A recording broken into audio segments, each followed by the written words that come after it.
Your name, My name is Elisha Boyd. and tell us who you are. I am the First Lady, co-pastor, and overseer at Emmanuel Christian Church. To the Warren women, I am the visionary. So where did the vision for Warren Women Win come from? I knew you was going to ask me that question, and literally from God. We were at the end of year number 2. It was an awesome time, and we were sitting there, and I was just listening to everything going on around me. A couple of ladies were like, what's going to be the thing next year? What are we going to do next year? And I was like, I don't know. God's never given it to me like that. And so as I was sitting there and thinking, and I was praying, I was asking God, and He literally said to me, Warren Women Win. This is not going to be a moment, but a movement. And I said, I got it. I got it, I got it. Oh my God, God's never done that. Oh my God, I got it. And it's like, what is it gonna be? And I was like, Warren Women Win, literally. And they was all excited, and ever since then, that's what we've been. What was happening in your life when God gave you this assignment?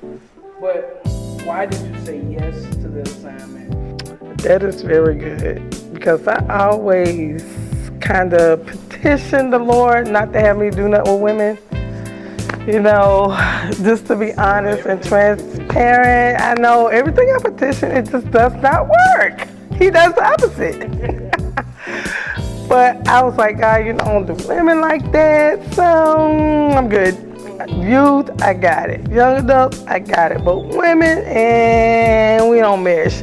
And so the more I try to steer away from it, run from it, not do it, not be involved, just not. The Lord just kept pushing me, and He put such a burden in my spirit for the women of God, and He began to remind me of what I didn't have. Not that I didn't have saved women in my life. You know, I had my mom, I had the women at the church, but I grew up in a Baptist church. Mount Zion, I always got a heart. We like this, but it was straight Baptist, so we just had like Sunday school, vacation Bible school. We didn't have a women's ministry where we had empowerment sessions and things like that geared towards young women, you know, teaching and training, all these different things. So that was something I kind of always looked for as I got older. It just would not leave. The burden just wouldn't leave. So I'm like, okay, God, I surrender. What do you want me to do? How you want me to do it? So then when I went to my husband, I was like, hey, you know, Lord really, you know, He's calling me to work with the ladies. And he said, oh, that's good. And so the second year I was like, hey, you know, I really think God really is calling to do a women's conference. He was like, no, it's not time. So that went on for like 3 years. So I'm like, okay, did I miss God in all the process here? And by then the women were coming together. We were growing together. We had done a lot of things because I've always felt that I wanted to be the first lady that I've always wanted, if that makes sense.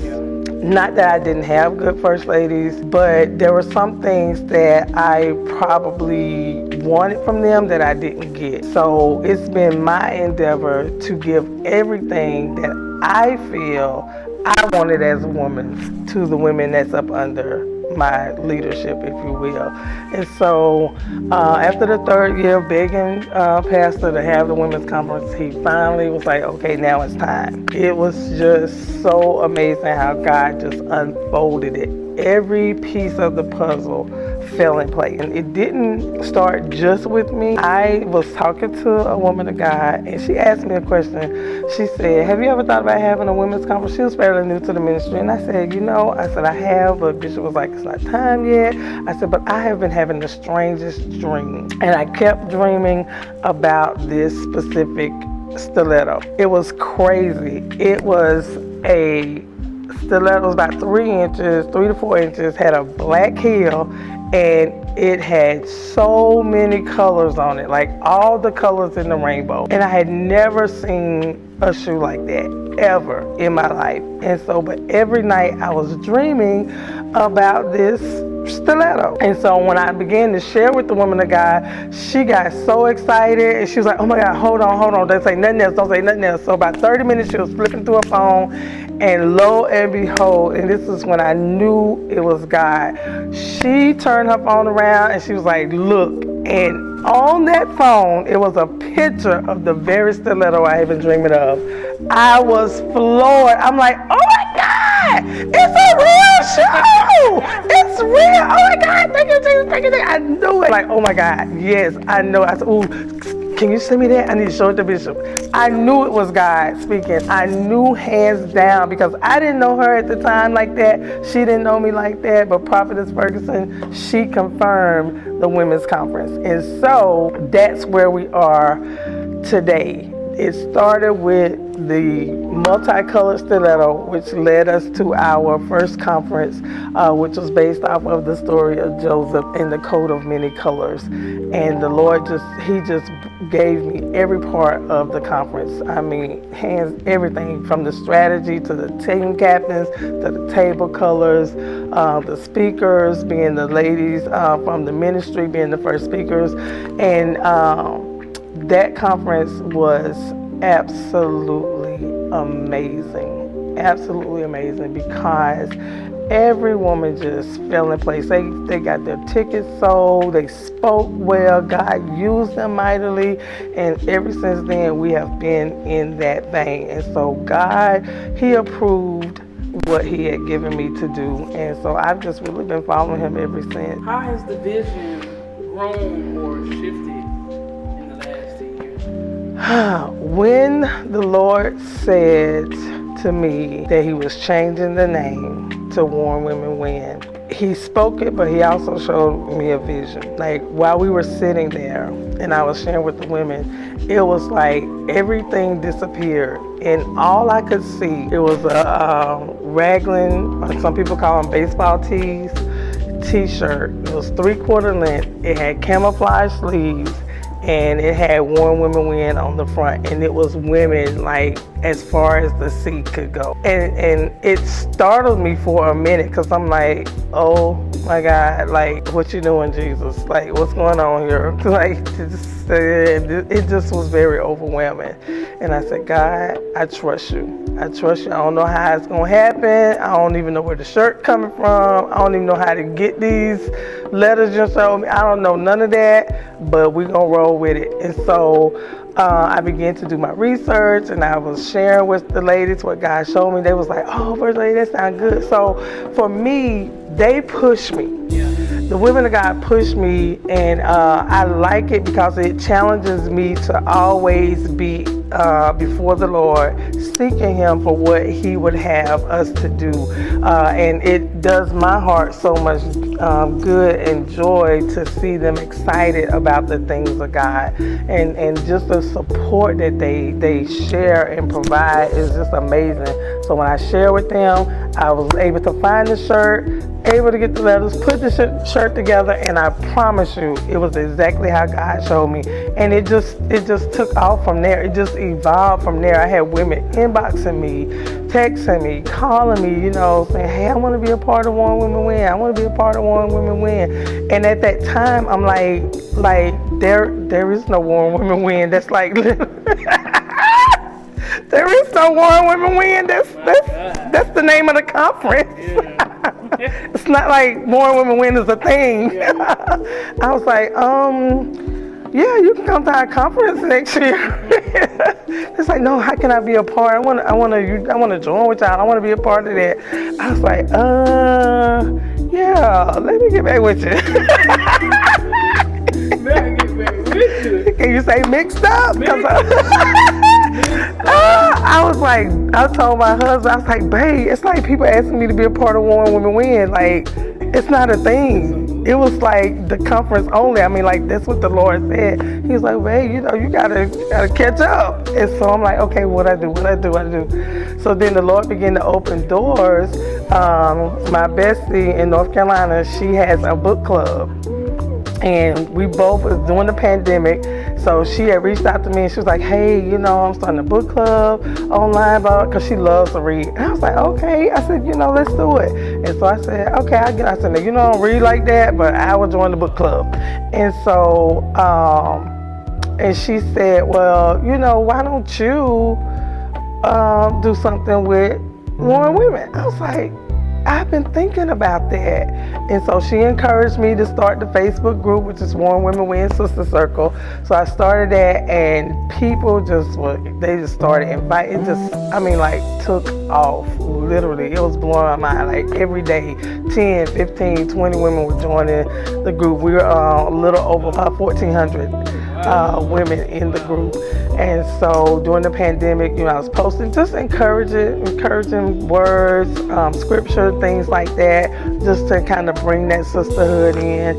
And so from there, it has been mind blowing, like, literally. So I ended up going to Jamaica with Warren Women Win. I remember that. I made the flyer. You did. The Lord opened that door for us to go to Jamaica. Then the Lord opened another door for us to go to Italy to take Warren Women. So me and the team and the women of God, we went and we did what God called us to do. We had a great time in the process.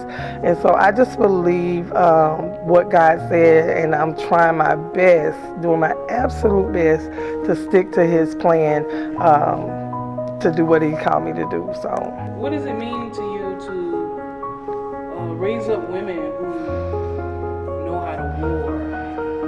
When you're teaching and you are making a declaration, be loud, to not be scared of the enemy, all these things. What does it mean to you to know that God has entrusted you with that assignment?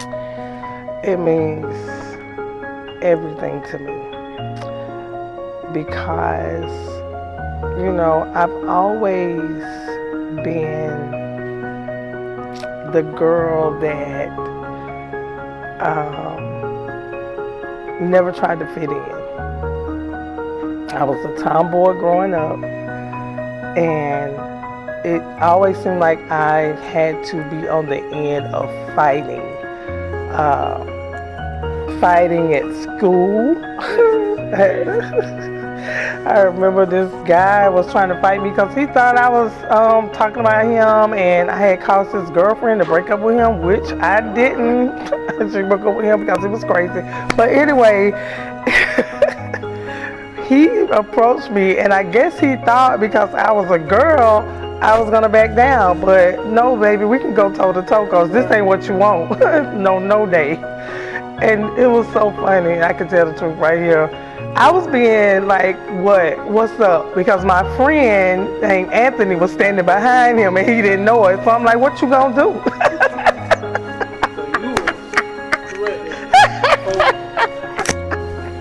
I was. I'm like, I ain't scared of you, which I wasn't scared of him, but I knew he wasn't gonna do nothing anyway. But since then, I've always had to, really go after what I wanted. My parents, they didn't have a lot of money. We grew up, I thought we had money, but literally we were poor.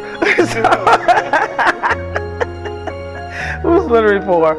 And so I knew I wanted to go to college. I knew that I wanted a better life for me. I wanted to be able to give back and help my parents. And the only way I was going to do that, I had to dig in and I had to grind. I had to fight for what I wanted. I wanted a scholarship because they couldn't afford to pay for me to go to school. So I had to do the work. So I've always been on that side of fighting, if you will, making sure that I was able to secure what I needed for me, for my family, to help them out. I've never been one to back down from a fight. I've always done, even when I was deployed to Desert Storm in the fight, like literally when the ground war kicked off.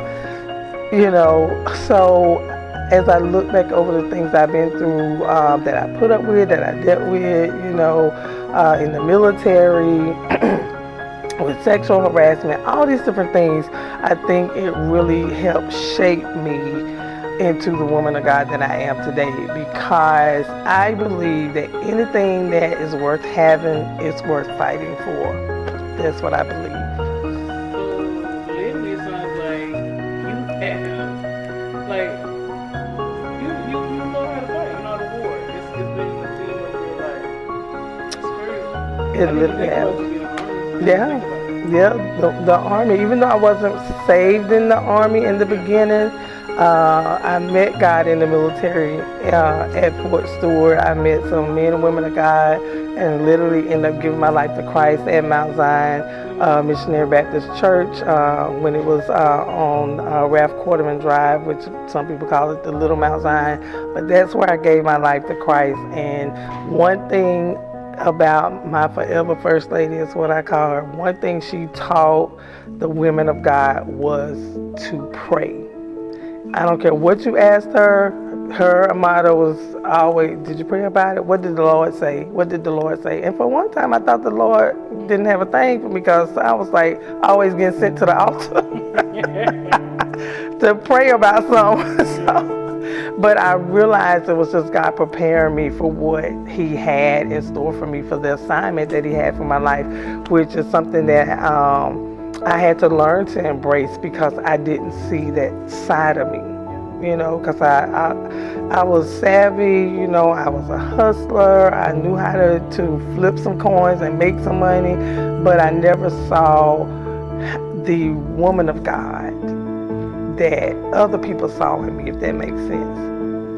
And even just bringing it up close and personal, even on last year's conference, I struggled with being the speaker for my own conference, and people ask me, when are you going to speak at your own conference? When are you going to speak at your own conference? And it was such a struggle for me because I was still seeking God, trying to figure out exactly who I am. What is it that you really want from me? Why me? You know, why did you put this? So different things like that, but I had to come to terms with what God was saying concerning my life and drown out the noise, forget the chatter, stop being so concerned about what people had to say and do what God called me to do, regardless of how it looked to other people. Because I'm the type of person, I will push people all day long. I'm the pusher. I want to see you succeed. I want to see you do it. I want to see you go for it. I want to see you blessed. That's just me. Push, push, push. And being the midwife in the ministry, I don't have a problem with it. But the Lord said, this is what I gave you. And nobody can work your vision like you. And so your job is to catch the vision, cast the vision, and watch me work, is what the Lord said. Women are hurting. It's so much that go on in the lives of women because we are complex, because we are multifaceted. We're mothers, we're teachers, we're educators, we're business owners. We wear so many hats, but we're also vulnerable. We're also emotional. We're also considered the weaker vessel, if you will. And there are women that I've encountered that have gone through physical abuse, domestic violence, mental anguish. Like I said, being in the military, me, myself, my own story with the sexual harassment, the unwanted attention, if you will. That's really kind of what pushed me in that direction, and learning how to be resilient even in the midst of chaos, even in the midst of trouble, even in the midst of someone taking advantage of you, still having to be that resilient warrior, learning how to, because in the military during that time frame, you were frowned upon when you talked about, you know, sexual harassment, especially if it was from a senior or something like that. So you had to keep a lot of those things bottled up on the inside, and you didn't talk about things like that. And so it just helped me to kind of come out of that shell, if you will, to be that loud voice, to tell women of God, okay, yeah, we went through some stuff, but we don't have to stay in that place. We can be healed. We can be delivered. We can be transformed. We can grow into the woman of God that God has called us to be, that we see ourselves in. And so I've always been really big on that, because I think that God, when God created women, He created the best of Him. and not knocking the men because we need our men, but I have a passion and a love and a heart for women, especially women that have been hurt, women that have been broken, because I believe that we're all on the potter's wheel and he wants to put us back together. And so I believe that this is our year of wholeness. I believe this is our year of victory because Jesus has already paid it all. So we don't have to walk around broken all the time. We can have joy, we can have peace. And so those are the things that push and compel me to be the woman of God that I am, because I'm literally a happy person. I love laughing, I love having a good time, and it breaks my heart to see women hurt. And so if I can be that loud voice, if I can be the one crying out in the wilderness, if I can be the one screaming it from the mountaintop, you can be healed, you can be whole. That is what I'm called to do. Well, first, let me say this. You are so humble, and I think that is something that's very noticeable. I think that's what draws people, and I think that's why God allows women to be drawn to you and be able to do what you do. So when you are up here and conferences are going on and you stand above, you're at the head table, what do you see? What do you feel when you are looking out in the audience and there are women from everywhere? I am literally taken back and in awe of God. And just on last year, because God allowed us to have our first conference on our own grounds with our own campus. It was so amazing. It was so awesome. It was just like, okay, God, this is what you've been talking about. This is what you've been. And to look and see all of those beautiful women, I just was like, oh my God, God, you doing it. You really doing it. This is what you show me. This is really what you show me. This is the vision. This is it. And I'm just excited every single time because I love the women, and just seeing how they were talking and fellowshipping and getting along, worshiping together, praising God together, God doing what he does. It was absolutely amazing, and I'm just in awe of God every single time. What do you want people to say about one woman winning 50 years? That I learned how to trust God in the fight. I learned how to win with God on my side. I learned how to not only survive but thrive as a one woman. And I know how to fight because prayer is my weapon. That's what I want them to say. That was a little too good. Holy Ghost must have gave me that. It is a little too good. All right. So what does, you said the Lord gave you this theme, and honestly, this word, this declaration has been in the air. Oh my God. For the last year, and honestly, the last 2 months, all we've been hearing, victory, victory, That's victory, victory, all we've been hearing. What does our year of victory mean to you, personally in this season, but also for the women? I gotta be honest, because, and y'all know this, in January, that wasn't where I was going. I was thinking we doing wholeness. We done went on a wholeness tour. We tired of being broke, busted. We want to be whole. God putting the pieces together. And when he said to me, this is your season of victory, I'm like, but we've been in wholeness. Are you really, God?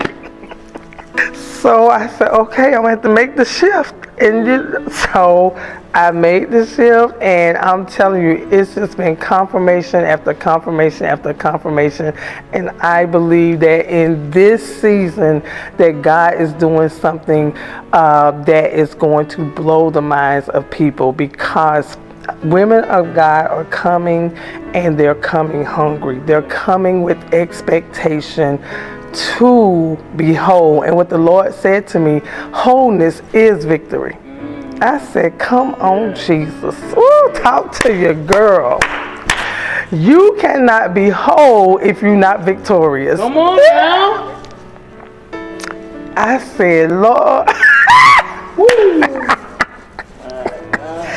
I said, okay, God, I see you. And then I said, and I always like to make sure that we're in line with the theme of the overall ministry, which has been Expansion 25. And God said, I'm expanding your victory. You cannot have victory without expansion. Something in you has to grow. Something in you has to thrive. Something in you has to come alive. There are some things that have to fall off of you in order for you to be whole and to be victorious. In order for you to walk in freedom and liberty in victory, you have to be whole. Yeah. And I said, okay, God, I got it. I probably had a little piece of it in January, but I got the whole picture. Yeah, that's it. So I want the women to walk away feeling that they have come to a place, they have met God in that place and got just what they wanted from the Lord. That when they walk out this door, they're not walking out with the same issues, the same concerns, the same baggage and luggage that they came in here with. Yeah. So what do you believe God is going to do? This is year 10. This decade. My God, decade. A decade. Oh, Jesus. So, being at this year 10, we are declaring our season, our year of victory. What are you expecting God to do in this year's gathering? I'm expecting God to throw his weight all the way around. I'm expecting him to throw it around. I'm expecting the prophetic to come forth. I'm expecting lives to change. But most of all, I'm expecting souls, because everybody that show up at the conference, they're not saved. They're not saved. And so I want God to get the glory out of every single day, every minute, every hour, everything that we do. We want God to be glorified, and I want us to leave waving our banner that we are victorious and we will never be the same after year number 10 of Warring Women Win. How would you finish this sentence? This is not just another conference because... This is not just another conference because God is expanding us. God is stretching me. God is pulling me out of the place of complacency, the place that is comfortable. And I believe, as the visionary, as he pulls me, he's pulling everything that is connected to me, everyone that is connected to me, everyone that's connected to this conference. He's pulling us out of our comfort zone so that we can go out and share what God is doing concerning the women of God. And so I believe this is going to be our... What moment over these last 10 years has brought you to tears the most? Oh, wow. Every year it's... Yeah, you cry every time I look around. I do, because I am in just such a place of amazement to see. I mean, I've never experienced so much love and support from women here at ECC and the surrounding area and the different states. You know, when women come up to me and say, you just have no idea what this conference did for me. This conference really, literally changed my life. I was thinking about leaving my husband until I came to Warring Women Win. I'm going through domestic violence right now, but I've gained strength, and I'm going to come out of this and see them walk away. Oh, God. To see them walk away from that environment and then look a year down the road or 2 down the road and see them. I just get so full just knowing that I'm in the vein of God, and it's not about me. It's about the women of God being blessed. And when I see the women of God working together and coming together and being blessed and growing in God, it does my heart so much good. Because people, they don't have to do anything for you. The women of God at ECC are hands down the best. I'm the visionary, but they are my sisters. The sisters I never had. I don't have any sisters, any blood sisters. And so the love that they share, the constant support, and how they check on me and love on me and there for me and so into me. And I'm not talking monetary, I'm talking about words of encouragement. You know, First Lady, you can do it. First Lady, you got it. First Lady, we're gonna follow you. If you build it, it's almost like the word, if you build it, they'll come. If you do it, we're gonna be there. We're gonna support you. We're holding your hands up. And it just really, really makes me full, especially when I think back upon the time when I said to the Lord that I don't want nothing to do with women. And if I would have continued to follow my mind, I wouldn't be surrounded by these beautiful women of God. So when I see them winning, that's what brings me to tears.